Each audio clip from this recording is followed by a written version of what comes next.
I'm Emily Scarlett. 13 on your side at noon starts right now. Breaking news now on 13 on your side. We are following breaking news right now in Grand Rapids. Police have responded to a crime scene on the city's southeast side. Officers were called to the intersection of Horton Avenue and Melville Street about an hour ago. That's near Burton and Division. 13 on your side's Lauren Baker live from the scene now to tell us what we know so far. Lauren, any new details?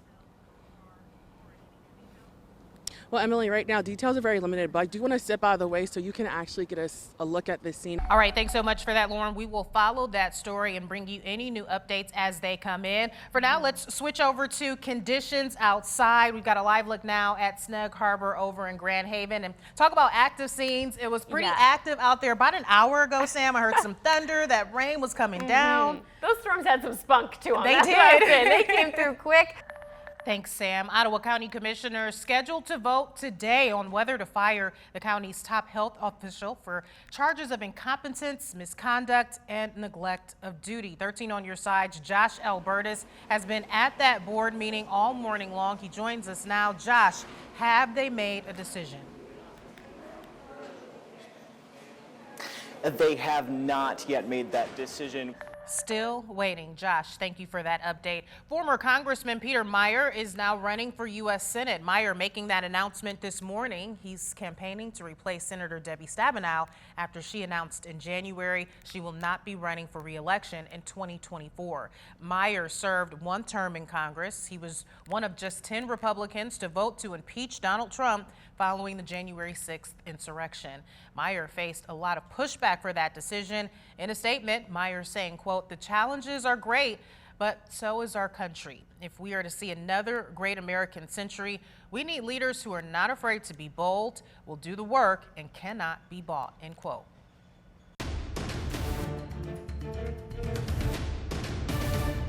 Election day is tomorrow across West Michigan, and in Kent County, voters will decide on a millage impacting libraries. If passed, that millage will keep Kent District Library branches open for the next 15 years. It'll cost homeowners less than the current library millage at just over $1 for every 1,000 in taxable home property value. KDL's executive director says there's a reason they're asking for less money from taxpayers. We understand that people are, struggling right now, and we want to make sure people keep more of their own money.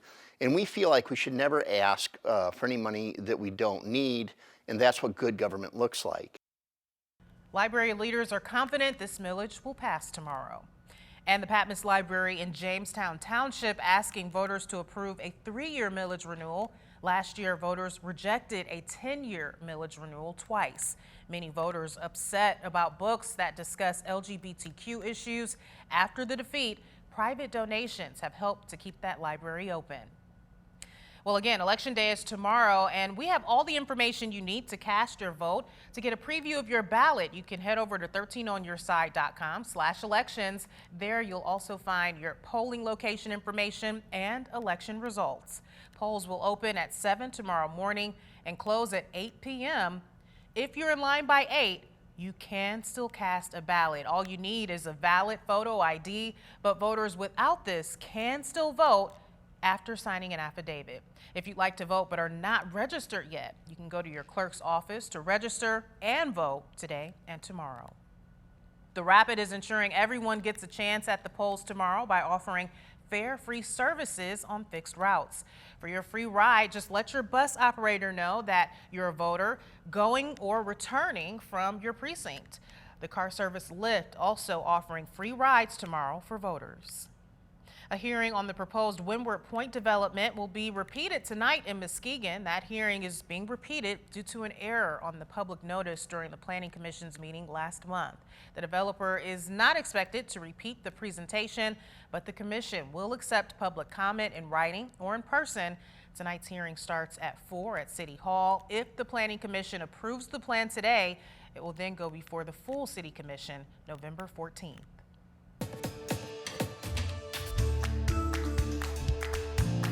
Now to some construction to keep in mind this afternoon. Lane and ramp closures now in effect on I-196 in Kent County. Here's a look at the area impacted. The on-ramps from M121 to westbound I-196 will be closed through Thursday.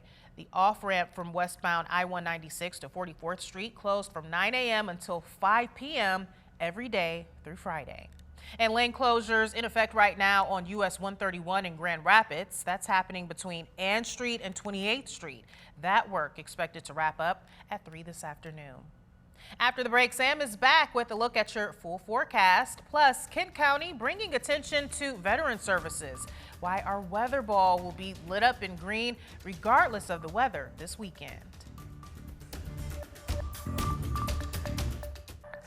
Thanks for that, Sam. A local elementary school giving you a chance to recycle any leftover Halloween pumpkins. C.A. Frost Elementary will be composting the leftover jack-o'-lanterns with help from Wormies, a local composting business. Wormies is giving the school a trailer for people to drop off their unwanted pumpkins.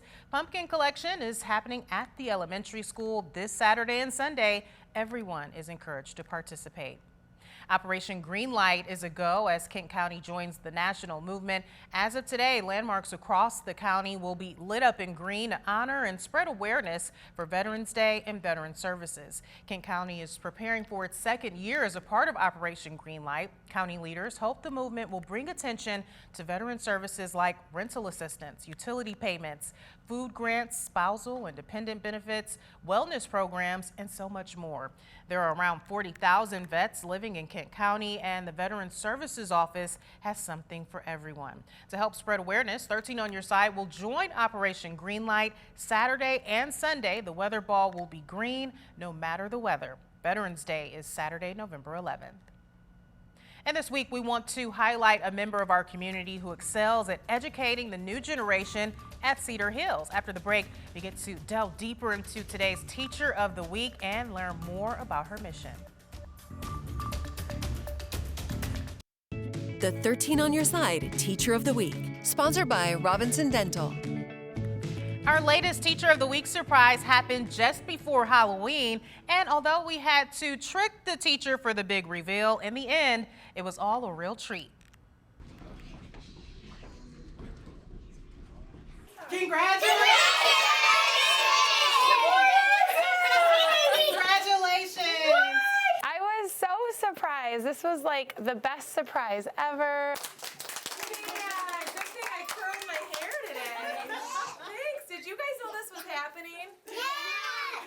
When you had reached out to me to let me know that she was nominated, I was not surprised. Oh, it makes me feel like over the top excited. Days of the week. There's Sunday and there's Monday. There's Tuesday and there's Wednesday. Jennifer Fisher teaches first grade at Cedar Trails Elementary School. We laugh a lot, right, you guys? Do we laugh a lot? Yeah. She's our newest Teacher of the Week and says she was inspired to become a teacher by her third grade teacher at Northview. I wanted to be there for kids just like she was there for me. When I think about teaching, I think all about relationships, and I think about having fun with kids and building that sense of lifelong learner. She really builds that community in her classroom. She really touches the hearts of each of her families. So we're very proud that she was nominated to be Teacher of the Week. An honor he says every teacher deserves. Education is difficult. It doesn't matter if it was 10 years ago or today. It's a difficult profession. There's like so many times where we aren't feeling like valued or appreciated. So this just like fills my bucket and just makes my heart so happy. All of our educators pour their hearts into their jobs. And so we are really appreciative of you coming out and highlighting some of our educators.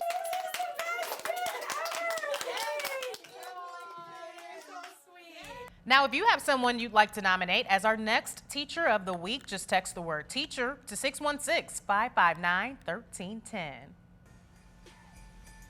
Toys for Tots is approaching. That means it's time to start collecting those toys for our School Spirit Challenge.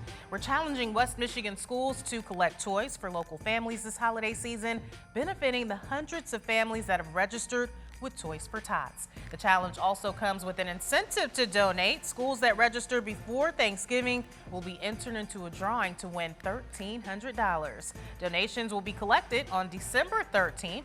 To register, contact Catherine Barron by calling 616-559-1481. You can also email her. The address is there on your screen. Today's furry friends both love to get their exercise in. We'll meet them right after this quick break.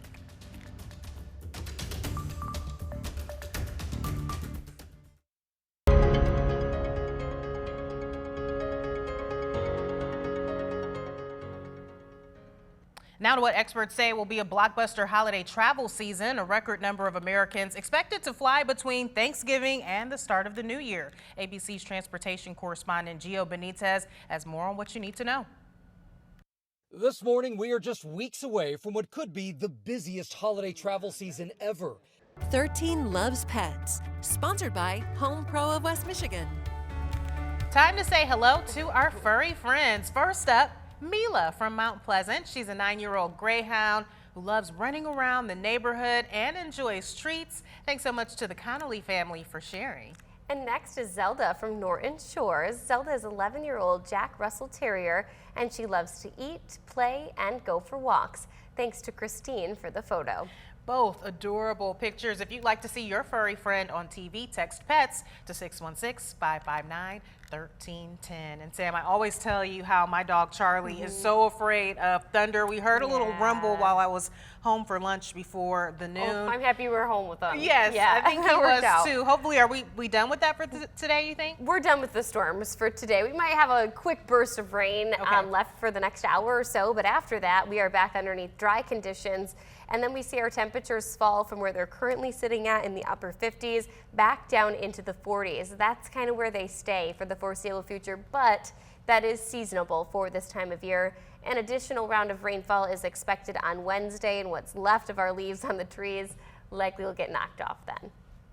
All right, but pretty much looking steady there for the temperatures. Not so bad. Not so bad out there right now either outside of that wind. Thanks so much for watching this afternoon.